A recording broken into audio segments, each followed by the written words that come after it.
Where does Halo belong in terms of traditional science fiction? You know, it's somewhere between hard science fiction and space opera. It has this wonderful sense of drama to it. It's humans with their back against the wall fighting for their lives.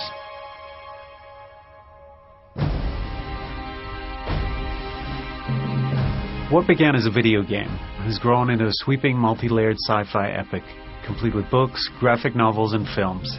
A meticulously constructed saga defined by compelling characters, gripping storylines, and richly detailed worlds and cultures. Halo the game begins more than 500 years in the future. Humans have discovered faster-than-light travel and are colonizing the Milky Way. In the process, they encounter a hostile alliance of aliens known as the Covenant. Motivated by promises of eternal paradise, the Covenant views humanity as an affront to their gods and have vowed to eliminate them. Halo's central figure is Master Chief John 117, a genetically enhanced, cybernetically augmented soldier in the United Nations Space Command.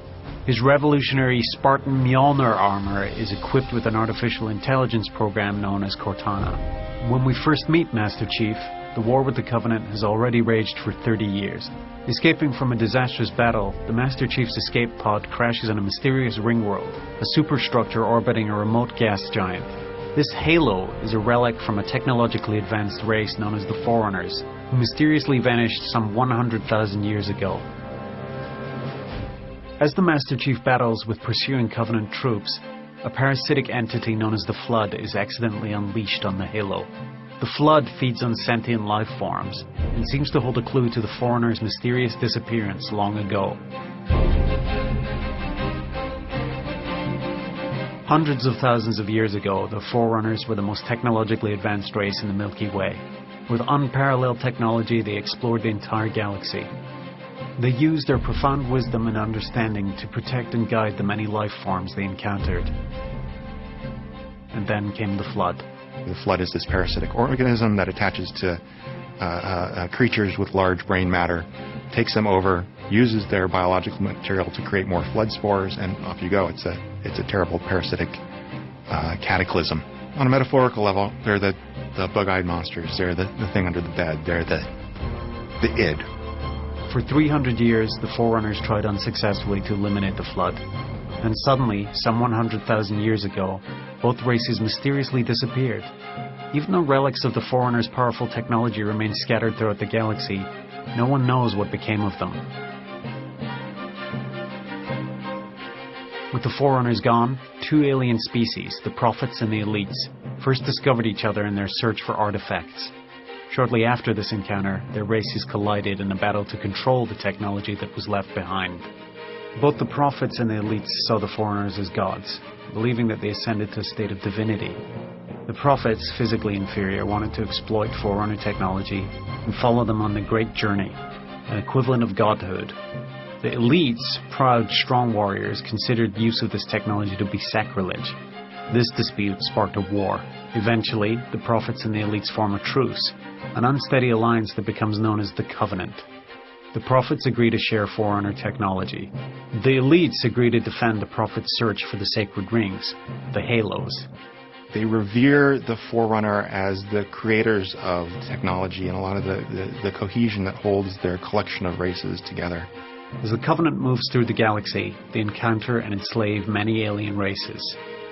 These races include Hunters, a worm-like species that group together into a communal armor-plated form. Drones, flying insect-like warriors that serve as infantry. Jackals are employed mainly as scouts due to their excellent vision and dexterity. And the Brutes, a warlike race with great strength and stamina. And of course Grunts, the Covenant's cannon fodder, plentiful and strong, but also clumsy and occasionally cowardly.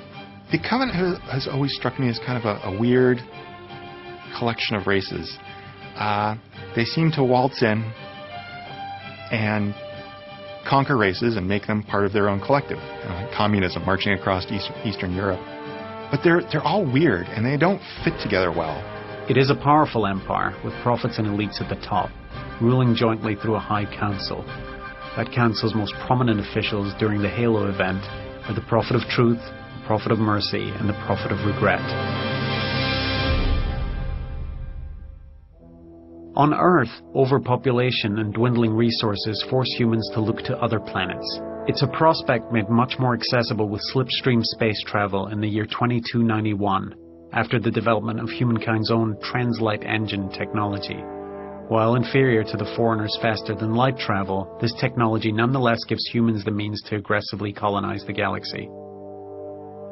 It was wonderful. They sent their best and brightest out to those colonies. They started receiving all these wonderful, luxury goods and food. I mean, you can imagine a planet that had 18 hours of sunlight a day and had these wonderful alluvial volcanic plains where you could grow crops with 10 times, 20 times the yield. So why not put all our farms on a distant world like harvest? So it was a great time of economic prosperity, and of course it didn't last. To deal with growing planetary conflicts, the United Nations Space Command is formed, becoming Earth's primary military force. By 2390, 210 worlds are occupied by humans. These are known as the inner colonies. Within 100 years, the interstellar empire grows to over 800 planets. Once they started going out further and further into space, into what was called historically later the outer colonies, they no longer had the best and brightest to send out. And as things got further and further away from Earth, the ideologies of those colonies changed a little bit, and they were further removed from Earth, almost like the American colonies were removed from the British Commonwealth. The inner colonies, closer to Earth, are more developed and politically stable. The outer colonies are responsible for providing raw materials to those inner colonies. This leads to friction and frequently open rebellion, compelling the UNSC to establish headquarters on a planet known as Reach, and Reach becomes humanity's most heavily fortified world. An insurgency started up, and that was actually the reason the Spartan 2 program was initiated, to counter the insurgency of the outer colonies. Because you can imagine, if you're on Earth and you have the inner colonies and you have this unrest in all these outer colonies, my God, you're literally surrounded by a potential enemy that may even outnumber you. The psychology of that situation must have been fascinating for the people who were making decisions on Earth. Well, anyway, as things happened, there were encounters, and there was a military buildup between the inner worlds and the outer colonies. Spartan 2 program came online, and that's when the Covenant first found harvest, and the conflict with the Covenant began. And it's just a remarkably good thing that we had that insurgency ahead of time, or the Covenant just would have waltzed in completely unopposed, because we wouldn't have the Spartans, would have had an adequate military, and of course that's when the games began really at the height of that conflict.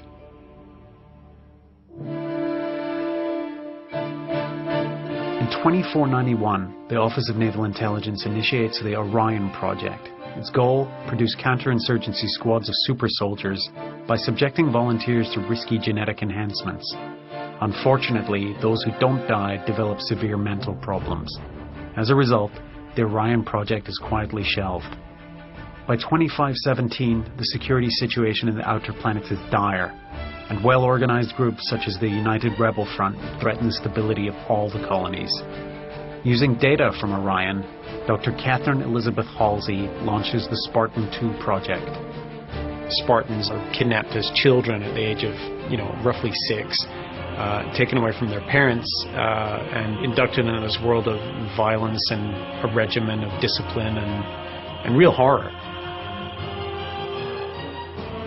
Only 33 subjects make it to active duty in the year 2525. These walking weapons of war are stronger, faster, and smarter than normal soldiers. Each of these Spartans wears special Mjolnir assault armor. Advanced piece of engineering costs as much as a UNSC destroyer, probably harder to make too. It's a series of strength multiplying and reductive circuits that multiply strength and speed. It really is a terrible thing that Halsey came up with in response to an insurgency. Rather than diplomatic solutions or conventional military solutions, they came up with this. And this specifically was, in order to indoctrinate the biological inserts into the Mjolnir armor, they needed to do that at a very early age. So they screened the population for the right DNA, and they were stealing children. They were stealing 5- and 6-year-old kids.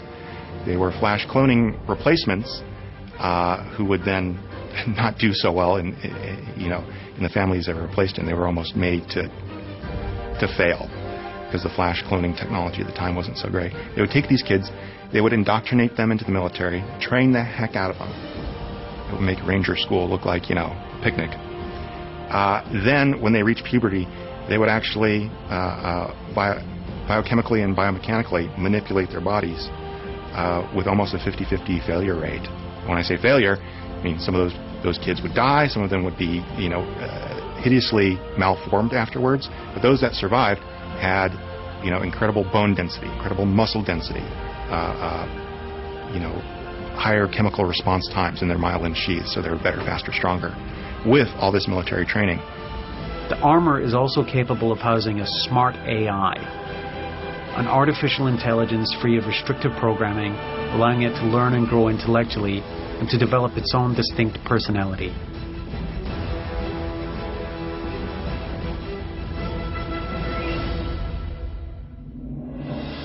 In 2525, UNSC communication with the outer colony planet known as Harvest goes dark.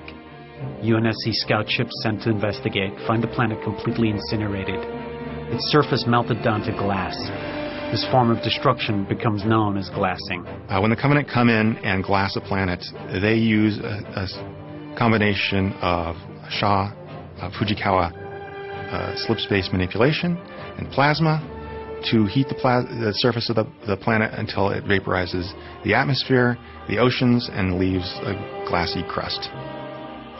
Depending on the planet and the technology and the amount of ships, it could take a few days, but then you got nothing alive left. It's really a horrific ultimate weapon to destroying an Earth colony. Orbiting the remains of Harvest is a single alien ship. It quickly attacks the fleet, destroying all ships but one. The remaining ship receives this mysterious message: "Your destruction is the will of the gods, and we are their instrument." The enemy is identified as the Covenant.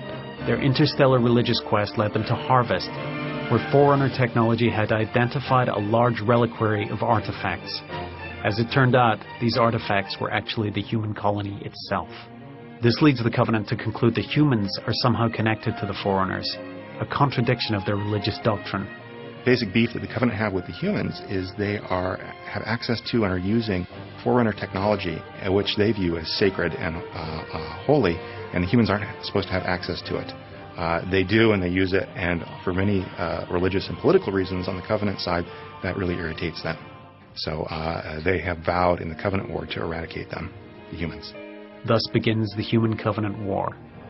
By 2535, the Covenant has captured and glassed almost all of the outer colonies. They then turn their attention to the inner colonies. As the battle moves closer to Earth, mankind unites against the Covenant threat. The Covenant really weren't used to seeing anything, you know, quite as well trained or determined or well coordinated in their enemies before. For years, the humans win isolated battles, but at a terrible cost. Desperate, the UNSC initiates the Spartan 3 program, this time using revenge-motivated orphans of war. Let's face it, Spartan 2s were extraordinarily effective against the Covenant. They could infiltrate, they could kill the Covenant like no other soldier in the UNSC military apparatus, but they were extraordinarily expensive to make. To train, it took a lot of time, a lot of resources. The armor was each suit of Mjolnir armor costs as much as a small starship. So the UNSC military wanted more of that, but they wanted it cheaper, faster, just like anything in the military. If it's good, they will reproduce it and make it cheaper and faster, and maybe not as good. But that's what the Spartan 3s were. They're kind of like Spartan 2s, but on the cheap. They were a top secret military program because they were also considered disposable. They were sent on the high-risk suicide missions. Other special forces include the ODST, Orbital Drop Shock Troops, known as Helljumpers for their daring high-altitude deployment into combat zones. They're really the elite fighting units. They pull a lot of weight in the war. They're, the special ops guys. They drop in, feet first into hell. It takes a lot of guts to be an ODST. Maybe you're a little crazy, too. The ODSTs resent the Spartans. They think that Spartans are spoiled, that they get all the best equipment, and the beauty of that rivalry is completely one-sided. The Spartans don't care about the ODSTs at all, really. They just care about the job at hand.